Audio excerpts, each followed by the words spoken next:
చదవండి భారతి గారు. ఓకే నమస్కారం సార్. గురుగారు. నమస్తే. ఓం ఓం శివనామ్ని విభావితేంతరంగే మహతి జ్యోతిషి మానినీమయార్థే దురితాన్యపయాంతి దూర దూరం ముహురాయాంతి మహాంతి మంగళాని స్మృతే సకల కళ్యాణ భాజనం యత్ర జాయతే పురుషస్తమజం నిత్యం ప్రజామి శరణం హరిం. హరిః ఓం షన్నో మిత్రశం వరుణః షన్నో భవత్వర్యమా షన్న ఇంద్రో బృహస్పతిః షన్నో విష్ణురురుక్రమః నమో బ్రహ్మణే నమస్తే వాయో త్వమేవ ప్రత్యక్షం బ్రహ్మాసి త్వమేవ ప్రత్యక్షం బ్రహ్మ వదిష్యామి ఋతం వదిష్యామి సత్యం వదిష్యామి తన్మామవతు తద్వక్తారమవతు అవతు మాం అవతు వక్తారం. ఓం శాంతి శాంతి శాంతి. సహనావవతు సహనౌ భునక్తు సహ వీర్యంకరవావహై తేజస్వినావధీతమస్తు మా విద్విషావహై. ఓం శాంతి శాంతి శాంతి. యశ్చందసాం వృషభో విశ్వరూపః ఛందోభ్యోజమృతాత్ సంబభూవ సಮೇంద్రో మేధయా స్పృణోతు అమృతస్య దేవధారణో భూయాసం శరీరం మే విచర్షణం జిహ్వా మే మధుమత్తమా కర్ణాభ్యాం భూరి విశ్రువం బ్రహ్మణః కోశోషి మేధయా పిహితః సుతం మే గోపాయ. ఓం శాంతి శాంతి శాంతి.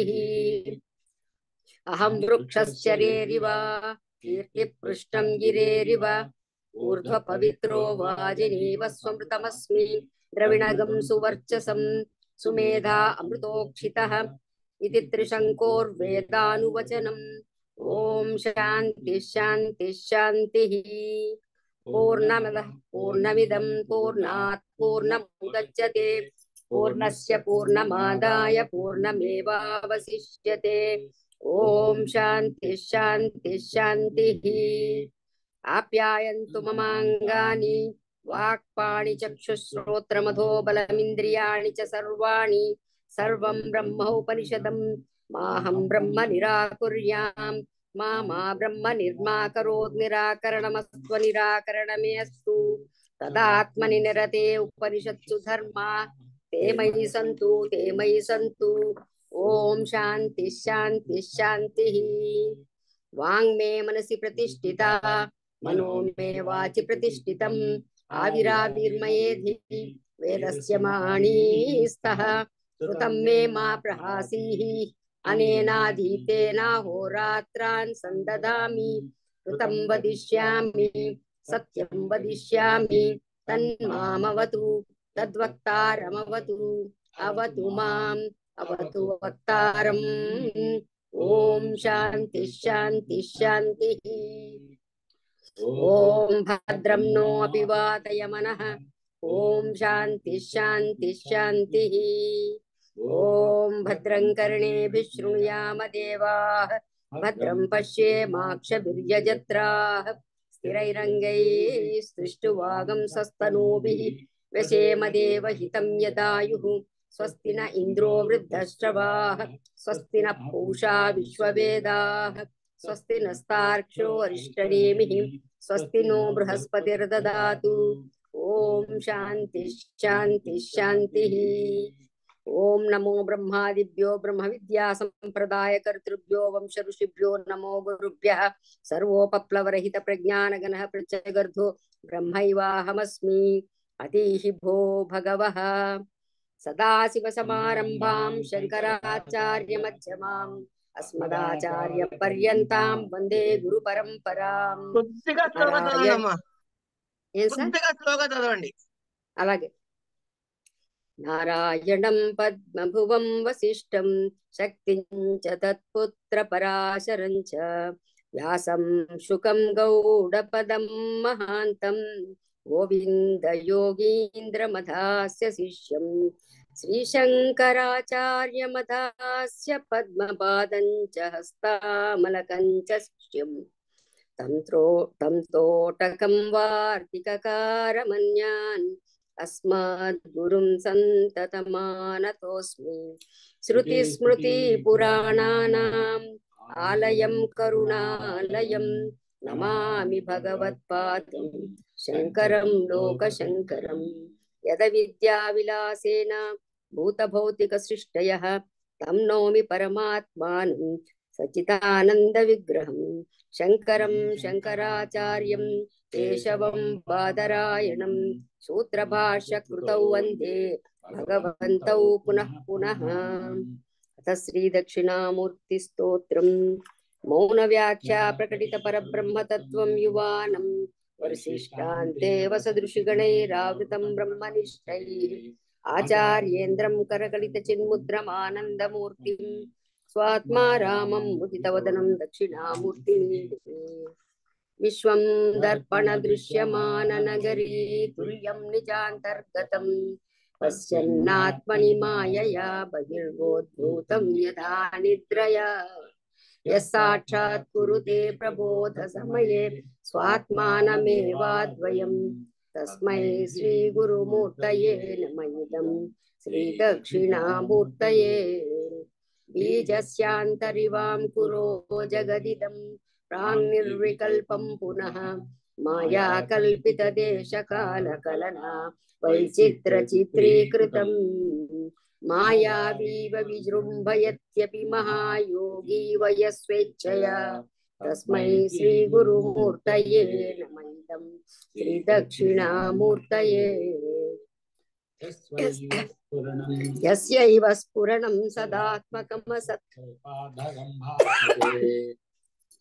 यस्यैव स्फुरणं सदात्मकमसत्कल्पार्धगं भासते साक्षात् तत्त्वमसीति वेदवचसा यो बोधयत्याश्रितान् यः साक्षात्करणात् भवेन्न पुनरावृत्तिर्भवाम्भोनिधौ तस्मै श्रीगुरुमूर्तये नमः इदं श्रीदक्षिणामूर्तये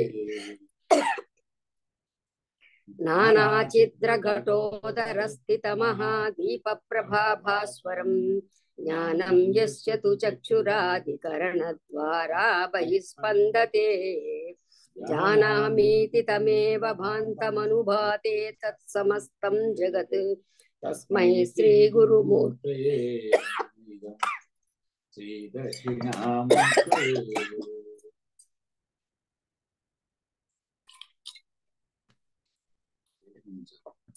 देहं प्राणमपीन्द्रियाण्यपि चलां बुद्धिं च शून्यं विदुः श्रीबालान्धजडोपमास्त्वहमिति भ्रान्ताभृशं वादिनः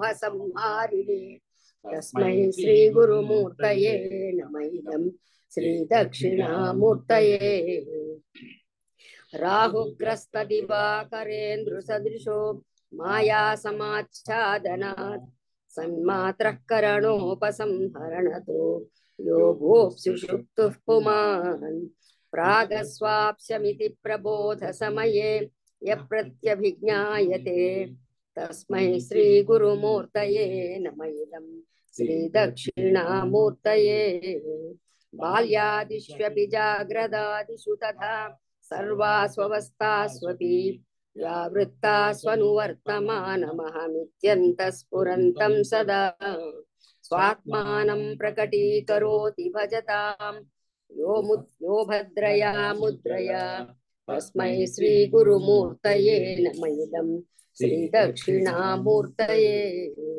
विश्वं पश्यति कार्यकारणतया स्वस्वामि सम्बन्धतः शिष्याचार्यतया तथैव पितृपुत्राध्यात्मना भेदतः स्वप्ने जाग्रति वाय एष पुरुषो माया परिभ्रामितः तस्मै श्रीगुरुमूर्तये नमः इदं श्रीदक्षिणामूर्तये भूरम्भांश्च नलो नीलोऽम्बरमहर्नाथो हिमांशुः पुमान् नित्याभाति चराचरात्मकमिदं यस्यैव मूर्त्यष्टकम् नान्यत् किञ्चन विद्यते विमृशताम् यस्मात् परस्माद् विभो तस्मै श्री गुरुमूर्तये नमः। श्री दक्षिणामूर्तये सर्वात्मत्वमिति स्फुटीकृतमिदं यस्मादमुष्मिन् स्तवे तेनास्य श्रवणात् तदर्थमननात् ध्यानाच्च संकीर्तनात् सर्वात्मत्वमहाविभूतिसहितं स्यादीश्वरत्वं स्वतः सिद्धे तत्पुनरष्टधा परिणतं चैश्वर्यमव्याहतम्। वटविटपि समीपे भूमिभागे निषण्णं सकलमुनिजनानां ज्ञानदातारमारात् त्रिभुवनगुरुमीशं दक्षिणामूर्तिदैवं जननमरणदुःखच्छेददक्षन्नमामि। चित्रं वटतरोर्मूले वृद्धा शिष्या गुरुर्युवा गुरोस्तु मौनं व्याख्यानं शिष्यास्तु छिन्न संशयः। विधये सर्वविद्यानां विषजे भवरोगिणां गुरवे सर्वलोकानां दक्षिणामूर्तये नमः। ॐ नमः प्रणवार्धाय शुद्धज्ञानैकमूर्तये निर्मलाय प्रशान्ताय दक्षिणामूर्तये नमः। अंगुष्ठतर्जनीयोगमुद्राव्याजेन देहिनां श्रुत्यर्थं ब्रह्मजीवैक्यं दर्शयन्नोऽवतात् शिवः। समं सर्वेषु भूतेषु तिष्ठन्तं परमेश्वरं मन्नाथं परमात्मानं प्रणतोऽस्मि सदा शिवम्। ప్రణతోస్మి సదాశివం.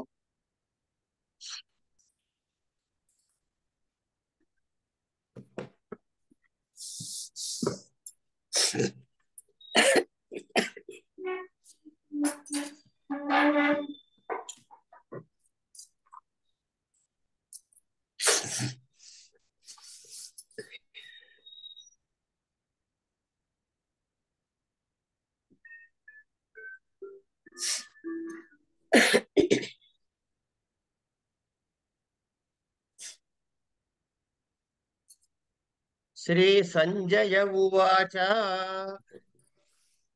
ఏవముక్త్వా తతో రాజన్ మహాయోగేశ్వరో హరిః దర్శయామాస పార్థాయ పరమం రూపమైశ్వరం. ఏవం యథోక్త ప్రకారేణ ఉక్త్వా తతః అనంతరం రాజన్ ధృతరాష్ట్ర మహాయోగేశ్వరః మహాంశ అసౌ యోగేశ్వరశ్చ హరిః నారాయణః దర్శయామాస దర్శితవాన్ పార్థాయ పృథాసుతాయ పరమం రూపం విశ్వరూపం ఐశ్వరం.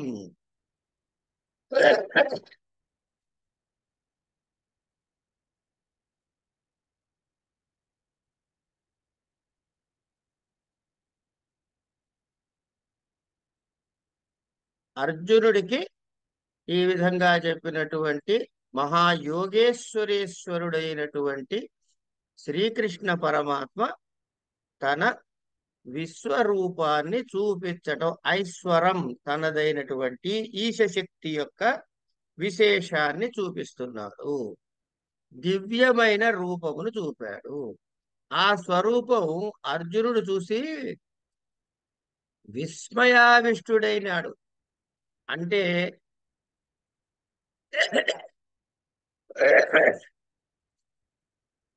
ఆయన ఏ విధంగా ఉన్నాడు, అర్జునుడు ఏ లక్షణాలతో ఉన్నాడు అనే విషయాన్ని మనకి చెబుతున్నాడు. ఎవరు? సంజయుడు. ఎవరికి చెబుతున్నాడు? ధృతరాష్ట్రుడికి. అనేక వక్త్ర నయనం అనేక అద్భుత దర్శనం అనేక దివ్యాభరణం అనేకోద్యతాయుధం దివ్యమాల్యాంబరధరం దివ్యగంధానులేపనం సర్వాశ్చర్యమయం దేవమనంతం విశ్వతోముఖం. కించ దివి సూర్యసహస్రస్య భవేద్యుగపదుత్థితా భవేద్యుగపదుత్థిత యది భాస్తదృశీ సా స్యాద్భాసస్తస్య మహాత్మనః కించ తత్రైకస్తం జగత్కృత్స్నం ప్రవిభక్తమనేకధా అపశ్యద్దేవదేవస్య శరీరే పాండవస్తదా.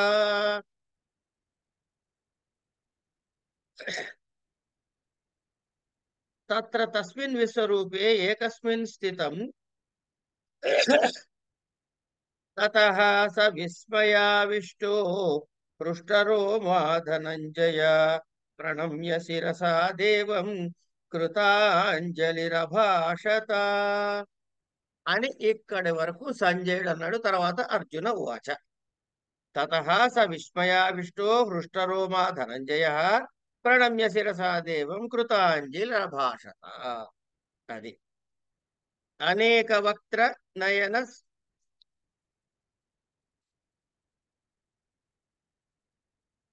అనేక వక్త్ర నయనం అనేకాని వక్త్రాణి నయనాని చ యస్మిన్ రూపే తత్ అనేక వక్త్ర నయనం అనేకాద్భుత దర్శనం అనేకాని అద్భుతాని విస్మాపకాని దర్శనాని యస్మిన్ రూపే తత్ అనేకాద్భుత దర్శనం తత్ అనేకాద్భుత దర్శనం తథా అనేక దివ్యాభరణం అనేకాని దివ్యాని ఆభరణాని యస్మిన్ తత్ అనేక దివ్యాభరణం తథా దివ్యానేకోద్యతాయుధం దివ్యాని అనేకాని ఉద్యతాని ఆయుధాని యస్మిన్ తత్ దివ్యానేకోద్యాయుధం దర్శయామాసేతి పూర్వేణ సంబంధ. చూపించాడు, ఇంతకుముందు చెప్పాడు కదా, దర్శయామాసేతి పూర్వేణ సంబంధ. కించ దివ్యమాల్యాంబరం దివ్యాని మాల్యాని పుష్పాణి అంబరాణి వస్త్రాణి చ క్రియంతే ఏన ఈశ్వరేణ తం దివ్యమాల్యాంబరధరం దివ్యగంధానులేపనం దివ్యం గంధానులేపనం యస్య తం దివ్యగంధానులేపనం సర్వాశ్చర్యమయం సర్వాశ్చర్యప్రాయం దేవం అనంతం నత్ అస్య అంతః అస్తి ఇది అనంతః తం విశ్వతోముఖం సర్వతోముఖం సర్వభూతాత్మత్వాత్ తం దర్శయామాస అర్జునః దదర్శ ఇతి వా అధ్యాహ్రీయతే. దివి అంతరిక్షే తృతీయస్యాం వా దివి సూర్యాణం సహస్రం సూర్య సహస్రం తస్య యుగపత్ ఉత్థితస్య యా యుగపత్ ఉత్థితా భాః సా యది సదృశీ స్యాత్ తస్య మహాత్మన విశ్వరూపస్యైవ భాసః యది వా న స్యాత్ తతోపి విశ్వరూపస్యైవ భాః అతిరిచ్యతి ఇత్యభిప్రాయః. కించ తత్ర తస్మిన్ విశ్వరూపే ఏకస్మిన్ స్థితం ఏకస్థం జగత్ కృత్స్నం ప్రవిభక్తం అనేకధా దేవ పితృమనుష్యాది భేదైః అపశ్యత్ దృష్టవాన్ దేవదేవస్య హరేః శరీరే పాండవః అర్జునః తదా తతః స విస్మయోవిష్టో తతః తం దృష్ట్వా సహ విస్మయేన ఆవిష్టః విస్మయావిష్టః హృష్టాని రోమాణి యస్య సహ అయం హృష్టరోమా చ అభవత్. ధనంజయః ప్రణమ్య ప్రకర్షేణ నమనం కృత్వా ప్రహ్వీభూతః సన్ శిరసా దేవం విశ్వరూపధరం కృతాంజలిః నమస్కారార్థం సంపుటీకృతహస్తః సన్ అభాషత ఉక్తవాన్. ఏం ఉక్తవానో మనం తర్వాత చూద్దాం, ముందు ఇక్కడ దాకా చెప్పుకుందాం. ఇవన్నీ సంజయ ఉవాచ అని చెప్పారు కాబట్టి సంజయుడి యొక్క వచనాలుగా వెళ్తున్నాయి.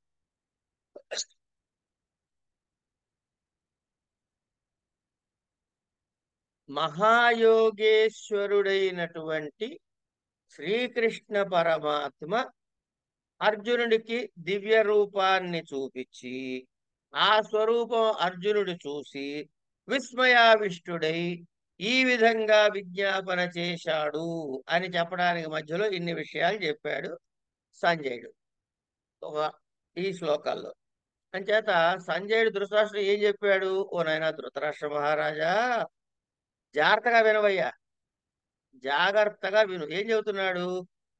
ముందు చెప్పిన విధంగా భక్తుల సర్వక్లేశములు హరించువాడైనటువంటి మహాయోగేశ్వరేశ్వరుడైనటువంటి శ్రీకృష్ణ భగవానుడు అర్జునుడికి దివ్యమైన చక్షులను కళ్ళని అనుగ్రహించి ఏకాంత భక్తుడు అనమాట అర్జునుడు. ఆయనకి ఈశ్వరుడి యొక్క దివ్య రూపాన్ని చూపిస్తున్నాడు. ఎలా చూపించాడయ్యా? దివ్య రూపం చూపించాడు. ఎలా చూపించాడు? అనేక వక్త్ర నయనం, అనేక అద్భుత దర్శనం, దివ్యమాలాంబరధరం, దివ్య గంధాలు లేపనం ఇత్యాది. అంటే అనేకమైన ముఖాలు, కళ్ళు ఇవి కలిగినటువంటి ఒక అద్భుతమైన రూపం ఆవిష్కృతమైంది అక్కడ.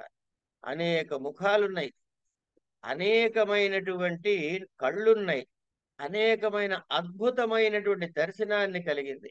అలాంటి ఆ దివ్య ఆభరణాలు అనేకము కలిగినటువంటి దివ్యమైనటువంటి ఆవేశమై ఎత్తబడిన ఆయుధాలు, అంటే యుద్ధం చేయడానికి సిద్ధంగా ఉన్న ఆయుధాలు కలిగినట్టు విశ్వరూపాన్ని చూపించాట. అంటే ఏమైంది అక్కడ? అర్జునుడికి ఆ విశ్వరూపం చూపెట్టే ఎట్లా ఉంది అని ఆయన అడగకుండానే చెబుతున్నాడు అనమాట. నాయన అనేక ముఖాలున్నాయి, కళ్ళున్నాయి, అద్భుతాలున్నాయి, రకరకాల విషయాలు అన్ని అందులోనే కనపడుతున్నాయి, పుష్పమాలలు ఉన్నాయి, దివ్య గంధాలు ఉన్నాయి అని వరుసగా వరుస పరంపరగా చెప్పుకుంటూ దివి సూర్య సహస్రాస్య భవేద్ యుగపద్యుత్థిత, ఒక్కసారిగా ఒక్కసారిగా ఆ విధంగా దివ్యములైన పుష్పమాలలు ధరించాడు, వస్త్రాలు ధరించాడు, రకరకాల ఆభరణాలు వేసుకున్నాడు. ఇవన్నీ వేసుకున్న తర్వాత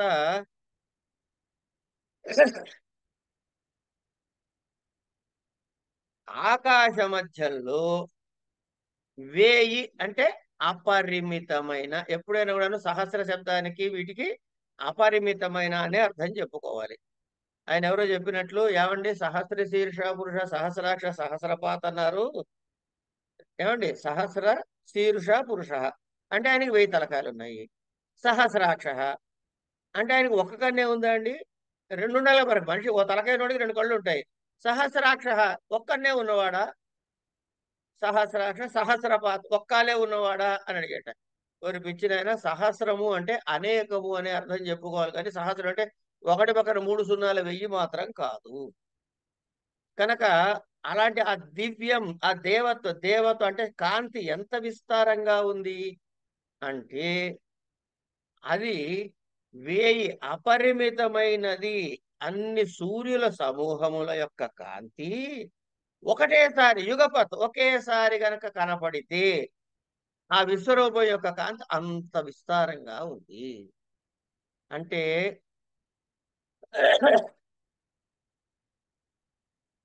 మనం ఇక్కడ ఎట్లా చదువుకుంటాము అంటే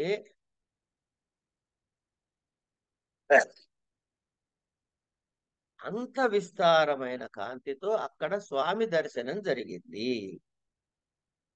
తిరిగి ఆ భగవత్ స్వరూపమైన విశ్వరూపం యొక్క ఏది ఉందో దాని సదృశమైనది, దానికి సంబంధమైనది, దానికి పోల్చదగినటువంటిది ఇంకోటి లేదు. అంచేత ఇక్కడ ఆ 1000 సూర్యులతో కలిసిన కాంతి ఒకేసారి అని అంటానికి, ఆ కాంతిని పోల్చడానికి వేరే ఉపమానం లేదు.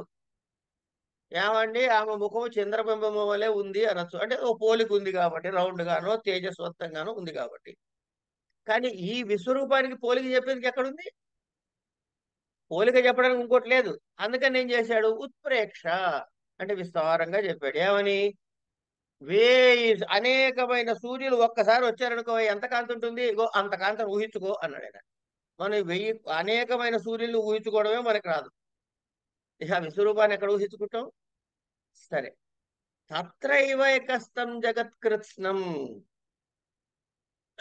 ఇంకా ఏం చెబుతున్నాడు అక్కడ అంటే, ఆ విశ్వరూపానికి అనేక విధాలైనటువంటి ప్రవిభక్తం అనేకథ. విశ్వరూపం అంటే ఇప్పుడు ముద్దలాగా లేదు అక్కడ, అనేక విధాలుగా విభజించబడి ఉంది. ప్రవిభష్టం వేరు చేయబడినటువంటి రకరకాల జగత్తుల యొక్క విశ్వరూపమునందు దానిగా భగవద్రూప సందర్శనమున సమయంలో అర్జునుడికి అందరి దేవతలకు దేవుడైన ఆ కృష్ణ పరమాత్మ యొక్క శరీరంలో కనపడ్డాయట. అంటే ఆ విశ్వరూపంలో అనేక విధములైనటువంటి జగత్తులు కనపడ్డాయి. జగత్తులు ఇది పట్టుకోవాలి మనం. ఈ ఒక్కటే జగత్తు కాదు. తత్రైకస్థం జగత్కృత్స్నం ప్రవిభక్తమనే కథ. విస్తారంగా విశేషంగా అనేకమైన పని. అదేదో ఇండికేటర్స్ లాగా పాయింట్, అదో జగత్తులా ఉందండి, ఇదో జగత్తులా ఉందండి కాదు. కృత్స్నం సమస్తమైనటువంటి, అక్కడ అనేక విధాలుగా ఆ విశ్వరూపమునందు ఒక చోటికి చేర్చబడిన అనేకమైనటువంటి సమస్తమైనటువంటి జగత్తులు కనపడ్డాయి. అసలు ఆ మాట చదువుకుంటుంటేనే ఇక్కడ మనకి రోమాలు లెక్క పొడుచుకోవాలి. అలాంటి ఆ ఒకటే చోట చేయబడినటువంటి ఇలాంటి ఈ పాండు మహారాజు కొడుకు చూసి ఆ విశ్వరూప సందర్శనం తర్వాత అర్జునుడికి ఏమైంది అంటే ఆశ్చర్యం కలిగింది. దాంతో పాటు రోమాలు నెక్కబొడుచుకున్నాయి. వెంటనే చాలా భక్తిగా ప్రణమ్య శిరసా దేవం కృతాంజలి రభాషత, తలకాయ వంచి రెండు చేతులు జోడించి నమస్కారం పెట్టాట. అంటే ఇది శరణాగతిని తెలుపుతుందండి. ఈ నమస్కారం ఇలా పెడితే శరణాగతిని తెలుపుతుంది. కనుక అలా నమస్కారం పెట్టి అప్పుడు ఏం చెబుతున్నాడు అన్నది తర్వాత విషయాలు తర్వాత మనకు వస్తాయి. అంటే తలని వంచి చేతులు రెండు దగ్గరికి తీసుకుని ఒక మాట మాట్లాడాడుట. ఏమని మాట్లాడాడో తర్వాత చెబుతా. కృతాంజలి రభాషత అని ఈ విధంగా చెప్పాడయ్యా అని రెండు చేతులు వేసి తలకాయ వచ్చి నాయనా అని అన్నాడు. ఏం చెప్పాడు ఇంకా అంత, మరి అంత వంగి నమస్కారం పెట్టి అర్జునుడు ఏం చెప్పాల్సి వచ్చిందో చూద్దాం. అర్జున ఉవాచ పశ్యామి దేవాంస్తవ దేవ దేహే సర్వాంస్తదా భూత విశేష సంఘాన్ బ్రహ్మాణమీశం కమలాసనస్థం ఋషీంశ్చర్వానురగాంశ్చ దివ్యాన్. ఇలా అర్జునుడు ఆ విశ్వరూపంలో ఉన్నటువంటి అద్భుతమైన దర్శనం చేత ఏం చూశాట? పశ్యామి దేవాంశ్చ తవ దేవదేహి సర్వాంస్తదా భూత విశేష సంఘా. తర్వాత అనేక బాహూదర వక్త్ర నేత్రం పశ్యామి త్వా సర్వతో అనంత రూపం నాంతం న మధ్యం న పునస్తరాది పశ్యామి విశ్వేశ్వర విశ్వరూప. ఇక్కడికి ఆపుదాం 16 దగ్గర. ఈ రెండు మాటలు చెప్పాడు. పశ్యామి దేవాం తవ దేవ దేవ దేహే సర్వాంస్తదా భూత విశేష సంఘాన్ బ్రహ్మాణమీశం కమలాసనస్థం ఋషీంశ్చ సురగాంశ్చ దివ్యాన్ పశ్యామి ఉపలభే. హే దేవ తవ దేహే దేవాన్ సర్వాన్ తథా భూత విశేష సంఘాన్ భూత విశేషాణం స్థావర జంగమానాం నానా సంస్థాన విశేషాణం సంఘాః భూత విశేష సంఘాః తాన్ కించ బ్రహ్మాణం చతుర్ముఖం ఈశితారం ప్రజానాం కమలాసనస్థం పృథివీ పద్మే పృథివీ పద్మే మేరు కర్ణికాసన మధ్యస్థం ఇత్యర్థః. ఋషీంచ వశిష్ఠాదీన్ సర్వాన్ ఉరగాన్ చ వాసుకి ప్రభృతీన్ దివ్య దివి భవాన్ అనే అనేక బాహూదర వక్త్ర నేత్ర అనేహ బాహూదర వక్త్ర నేత్రం అనేకే బాహవః ఉదరాణి వక్త్రాణి నేత్రాణి చ యస్య తవ సహ త్వం అనేక బాహూదర వక్త్ర నేత్రః తం అనేక బాహూదర వక్త్ర నేత్రం పశ్యామి త్వా త్వాం సర్వతః సర్వత్ర అనంత రూపం అనంతాని రూపాణి తస్య ఇతి అనంత రూపం స న అంతం అంతః అవసానం న మధ్యం మధ్యః నామ ద్వయోః కోట్యోః అంతరం న పునః తవ ఆదిం తవ దేవస్య న అంతం పశ్యామి న మధ్యం పశ్యామి న పునః ఆదిం పశ్యామి హే విశ్వేశ్వర హే విశ్వరూప.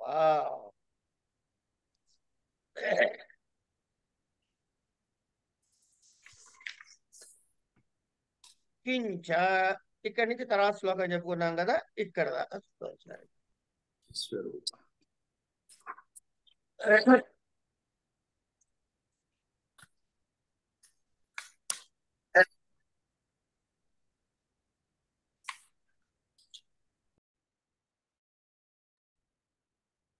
ఏం చెబుతున్నాడు ఆయన అంటే, పశ్యామి దేవ తవ దేవదేవ దేహే సర్వాంస్తదాభూత విశేష సంఖ్య. నీ దేహమందు సమస్తమైన దేవతలను అలాగే భూత విశేష సంఘాన్ భూత విశేష సమూహాలని పద్మాసనములో ఉన్న బ్రహ్మను ఈశం శంకరుణ్ణి సర్వాన్ సమస్తమైన ఋషీశ్వరులని దివ్యములైనటువంటి లోకాలనున్నటువంటి వాసుకి మొదలైన సర్పాలను ఇవన్నీ కూడా నాకు కనపడుతున్నాయి.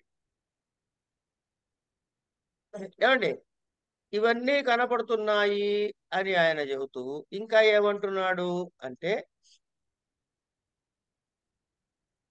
అనేక బాహూదర వక్త నేత్రం. నాయన నీ పొట్టలో నీ దేహమునందు అనేకమైన ఇవన్నీ చూడటమే కాకుండా నీలో అనేకమైన బాహువులు పొట్టలు ముఖాలు నేత్రాలు కనవాలిగా, అంటే అంతటా అనంత రూపములు కలవాడిగా నిన్ను చూస్తున్నాను. ఓ విశ్వేశ్వర, ఇక్కడ రెండు చూడండి. పశ్యామి విశ్వేశ్వర విశ్వరూప. విశ్వేశ్వర విశ్వానికి ఈశుడా, ఓ జగత్ ప్రభువా అని. విశ్వరూప విశ్వరూపం కలిగిన వాడా అని మళ్ళీ చెబుతున్నాడు. రెండు విశేషణాలు ఎందుకండి, ఏదో ఒకటి చెప్తే సరిపోద్దిగా అంటే ఆ ఆయన ఆశ్చర్యంతో చకితుడై తలకాయ వచ్చి నమస్కారం పెట్టి చెబుతున్నాడు అని చూసారా. ఆ ఆనందము ఆ ఆశ్చర్యము ఆ విశేషాన్ని మనకి బోధపరచడానికి అంటే ఆ మనకు కలిగినటువంటి అతి సంభ్రమములో ఉన్నటువంటి దానిలో ఆయన ఏం మాట్లాడుతున్నాడో గుర్తులేక 2 సార్లు స్తోత్రం చేశాడు అని పెద్దలు వ్యాఖ్యానం చేస్తారు. సరే, ఇట్లా మనం ఎంత దర్శనం చేసినా అలా దర్శనం చేసుకోవడానికి మనకు అవకాశం ఉంది. ఇంకా ఏమైనా విశేష భావాలు ఎవరికైనా కలిగితే కలగచ్చు కాక. ఇట్లా ఇవి నేను చూశానయ్యా అని భగవంతుడి యొక్క విశ్వరూపాన్ని గురించినటువంటి విషయాన్ని చెప్పాడు. ఇక్కడ మనకి ఎక్కడా కూడా ఆయన భయపడినటువంటి మాట ఎక్కడా లేదు. గమనించాల్సిన విషయం ఇది. విశ్వరూపం చూసిన వెంటనే ఆశ్చర్యాన్ని పొందాడు, తన్మయత్వాన్ని పొందాడు తప్ప భయం పడలేదు. ఎందుకు విష్టభ్య అన్నాడు ఆయన, అంతే. అతి ఆశ్చర్యము అతి సంభ్రమమును మాత్రమే పొందాడు. కనుక ఇక కించ ఇంకేం చూస్తున్నాడు, కిరీటినం గదినం చక్రిణిం చ తేజో రాశిం సర్వతో దీప్తిమంతం పశ్యామి త్వాం దుర్నిరీక్ష్యం దీప్తానలార్కద్యుతిమప్రమేయం.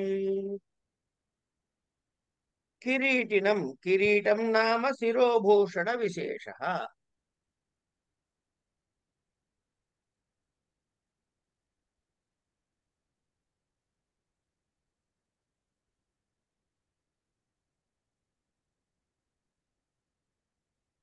శిరోభూషణ విశేష తత్ యస్య అస్తి సహ కిరీటి తం కిరీటినం.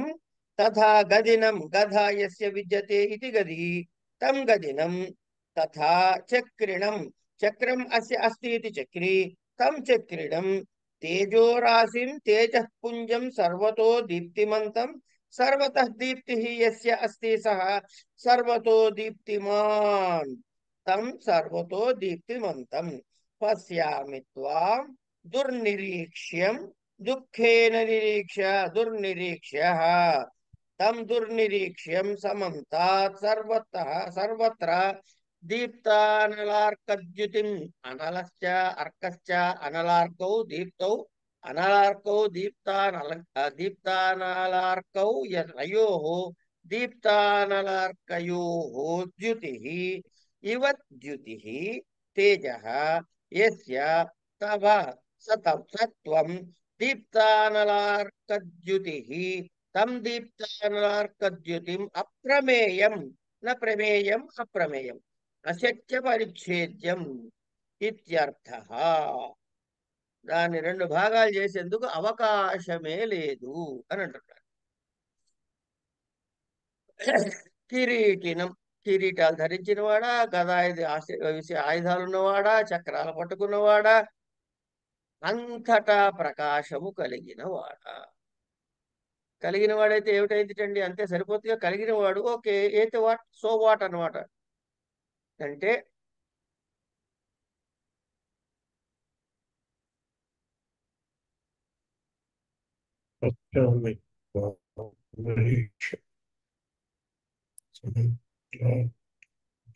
ఆ విశ్వరూపుడైనటువంటి భగవంతుణ్ణి ప్రకాశవంతంగా చెప్తున్నాడు మనకి. ఎట్లా అంటే మనకు అర్థమయ్యేలా చెప్తున్నాడు.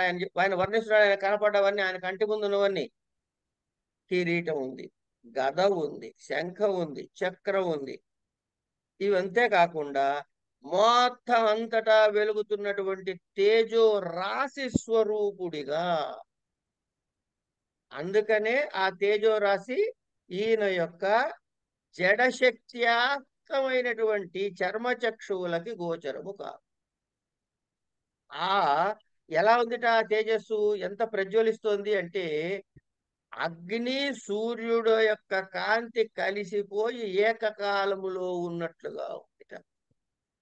కనుక అంత కాంతివంతమైనటువంటి కాంతి కలిగినటువంటి వాడిని ఇట్టివాడు అని నిర్ణయించటానికి ఎవడికి కూడా శక్తి సరిపోదు, అశక్తులు. అలాంటి నిన్ను దివ్య చక్షువులతో చూస్తున్నానయ్యా. పశ్యామి త్వాం, నిన్ను చూస్తున్నాను. ఎలా? నువ్వు ప్రసాదించిన ఈ దివ్య చక్షులతో. కనుక ఇక్కడ మనం అర్థం చేసుకోవాలి ఏమిటి అంటే, ఎవరికి అధికారం ఉందో వాడికి పరమాత్మ అంతవరకే ఆవిష్కృతం అవుతాడు. కనుక మనకి మన యోగ్యతానుసారముగా ఎంతవరకు ఆవిష్కృతమైందో పరమాత్మ తత్వము, అదే అంతము కాదు. కనుక మనం మన యొక్క అనుసంధానము, మన యొక్క పొందటానికి అర్హత పెరిగిన కొలది విశేషాలు తెలుస్తూ ఉంటాయి. పరమాత్మ యొక్క స్వరూపము అంత తేలికగా మనకి పట్టుబడదు కనుక అది ఊహించడానికి శక్యం కాదండి.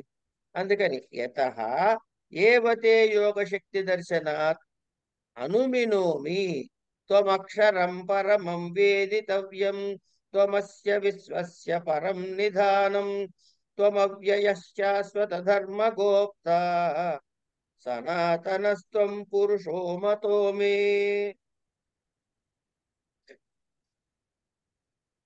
త్వం అక్షరం, నక్షరతీతి పరమం బ్రహ్మ వేదితవ్యం జ్ఞాతవ్యం ముముక్షుభిః త్వం అస్య విశ్వస్య సమస్తస్య జగతః పరం ప్రకృష్టం నిధానం నిధీయతే అస్మిన్ ఇతి నిధానం పరః ఆశ్రయః ఇత్యర్థః కించ త్వం అవ్యయః న తవ వ్యయః విద్యతే ఇది అవ్యయః శాశ్వత ధర్మగోప్త శాశ్వద్భవః శాశ్వతః నిత్యః ధర్మ తస్య గోప్త శాశ్వత ధర్మగోప్త సనాతనః చిరంతనః త్వం పురుషః పరో మతః అభిప్రేతః మే మమ.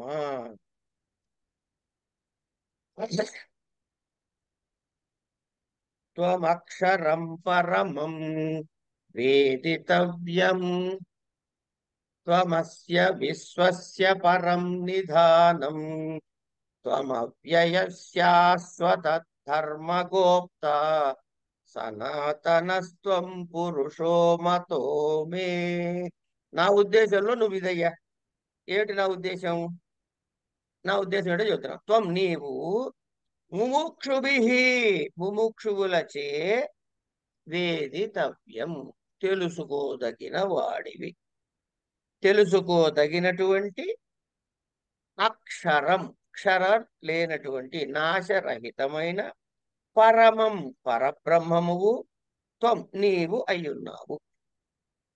తర్వాత అస్య ఈ విశ్వస్య విశ్వ ప్రపంచానికి పరం ఉత్కృష్టమైన నిధానం ఆశ్రయమైనటువంటి వాడివి. అవ్యయ అంటే ఎటువంటి నాశము లేనటువంటి, వ్యయము అంటే మార్పు, ఎటువంటి మార్పు చెందనటువంటి వాడివి అంటే నాశనము కూడా లేనటువంటి వాడివి. త్వం నీవు శాశ్వత ధర్మగోప్త నిత్యమైనటువంటి ధర్మమును రక్షించేటటువంటి వాడివి. నీవు సనాతన చిరంతనుడవైనటువంటి పురుషుడవు అయి ఉన్నావని నాకు అర్థమయ్యింది. మే నాకు మతః నాకు అర్థమైంది. నువ్వు నాకు అలా గోచరం అవుతున్నావు. నిన్ను నేను అలా తెలుసుకుంటున్నాను. అంటే ఈయన పరిస్థితి ఏమిటి? ఊహించటానికి శక్యం కానిది, నిరతిశయమైనటువంటి, దీనికన్నా భిన్నమైనది, పై ఎత్తుది లేనటువంటి నిరతిశయమైనటువంటిది నీ ఐశ్వర్యాన్ని చూడటం చేత, నీ ఐశ్వర్యాన్ని, ఈ ఈశ్వరత్వాన్ని, నీ ఐశ్వర్యాన్ని చూడటం చేత నాకేమర్థమైందంటే, ముముక్షువుల చేత వేదాంత శ్రవణాధికములు చేసినటువంటి వారి చేత ఎటువంటి నాశము క్షయము లేనటువంటి బ్రహ్మమయమైనటువంటి నీవే, బ్రహ్మము పరబ్రహ్మము అయినటువంటి నిన్ను నీవే తెలుసుకోదగ్గ వాడివి. నీవు తెలుసుకోదగ్గ వాడివి. నువ్వే ఈ జగత్తులకి అన్ని ఆశ్రయములను ఇచ్చేటటువంటి వాడివి. నువ్వే ఎటువంటి మార్పు చెందనటువంటి నిత్యుడవు. అంటే ఏదైతే నిత్యము అని వేదము ప్రతిపాదించిందో ఆ నిత్య ధర్మమును రక్షించేటటువంటి వాడివి నీవు. ఇక్కడ పరమాత్మని ఏమని సంబోధిస్తున్నాడు? త్వమక్షరం పరమం వేదితవ్యం త్వమస్య విశ్వస్య నిధానం త్వమవ్యయ శాశ్వతః. ఆయన శాశ్వతుడు అని సంబోధిస్తున్నాడు. అంటే సనాతనుడైన పరమాత్మగా తెలియబడుతున్న వాడివి నీవు అని ఇక్కడ మనకి ఆయన దాని యొక్క ధర్మాన్ని రక్షించటము, ఆ విశేషాలని చెబుతూ ఏం చెప్పాడు? కృష్ణ పరమాత్మ నువ్వు మోక్షులతో తెలుసుకోదగ్గ వాడివయ్యా, నువ్వు నాశరహితమైనట్టు బ్రహ్మ పదార్థమునవయ్యా, నీవు ఈ నిఖిల జగమునకు ఉత్కృష్టమైన ఆశ్రయం, నీవు తప్ప ఇంకో దిక్కు లేదన్నమాట. ఉత్కృష్టం అంటే దీనికి మించిన ఆశ్రయం లేదు. ఇంకా నాశరహితమైనటువంటి నువ్వేదైతే ఉన్నావో, నిత్యమైనటువంటి నీవు ధర్మాన్ని రక్షించేవాడు, అనాది పురుషుడవు నీవు అని నా అభిప్రాయము. త్వం అవ్యయ అని అనటం వల్ల ఎటువంటి నాశము లేనటువంటి ఆ పరబ్రహ్మమే జ్ఞాతవ్యమైనటువంటి ఆ పరబ్రహ్మమే నీవు అన్నమాట. అని శాశ్వత ధర్మగోప్త అనే దాని చేత మనకేం చెప్పాడంటే జ్ఞాన కర్మ స్వరూపములను ధర్మము నిత్యమని. జ్ఞాన కర్మ రూపము, ఈ రెండు మాటలే పట్టుకోవాలి మనం. ఎందుకు? ఒకటి జ్ఞాననిష్ట, రెండు కర్మనిష్ట చెప్పాడు. ఆ రెండు ధర్మాలు ఈయనే. మళ్ళీ మనకి మూడో అధ్యాయం 6, 7, 8, 9లో చెప్పినటువంటి అధ్యాయాల్లో చెప్పబడినటువంటి ఆ రెండిట్లో కూడాను ఫలితాన్ని మీరు వేరే దేవతల పేరుతో కొలిచినా ఆ దేవతా స్వరూపంగా ఫలితాలు ఇచ్చేది కూడా నేనేం చెప్పాడుగా ఒక చోట. కనుక జ్ఞాన కర్మ రూపాలకి అయినటువంటి ఆయా ధర్మములు నిత్యముగా వేద ప్రమాణికమైనటువంటి ఆ ధర్మాల్ని పరిపోషించి రక్షించేటటువంటి వాడివి నువ్వే అని. ధర్మము నిత్యమని, వేద ప్రామాణికమని, అలాంటి ధర్మాన్ని రక్షించేవాడివి నీవని అని అలా చెప్పటానికి మనకి ఈశ్వరుడు ధర్మ రక్షకుడిగా ఇక్కడ ముందు ఏం చేశారండి? బీజము స్థాపించాడు. జ్ఞాన కర్మ స్వరూపమైన ధర్మము నిత్యము, వేద ప్రామాణికము, దానిని పరిరక్షించేటటువంటి వాడవు, రక్షకుడవు నీవు అని ఇక్కడ మనకి చెప్పడం ద్వారా ఉత్తరోత్తర చెప్పబోయేటటువంటి ధర్మ సంస్థాపనార్థాయ సంభవామి యుగే యుగే అనేది చెప్పబడబోతోందో దానికి ప్రాతిపదిక ఇక్కడ పడింది అన్నమాట. ఇది ఈ విధంగా మనం కృష్ణ పరమాత్మ యొక్క విశ్వరూప సందర్శనంలో అర్జునుడు అది చూసిన తర్వాత, పరమాత్మ ఇచ్చిన దివ్య చక్షువులతో ఆయన చూసిన తర్వాత, నువ్వు చాలా ప్రాచీనుడివయ్యా అని ఆయన అభిప్రాయాన్ని వెలిబుచ్చిన తర్వాత, ఇది ఎవరి అభిప్రాయం? ఇది ఆయన ధర్మ సంస్థాపన కోసమే ఉన్నాడు అనేటటువంటి భావాన్ని చెప్పిన వాడు ఎవరయ్యా అంటే అర్జునుడి అభిప్రాయం. ఇది అర్జునుడి అభిప్రాయం. కనుక తర్వాత కృష్ణ ధర్మ సంస్థాపనార్థం సంభవమిగా ఆయన తర్వాత చెప్పుకుంటాడు కాక ముందు అర్జునుడు కనిపెట్టేశాడండి. కనుక ఇక్కడికి ఆపుకుందాం అండి. వాళ్ళ రేపు మిగతావి చూద్దాం.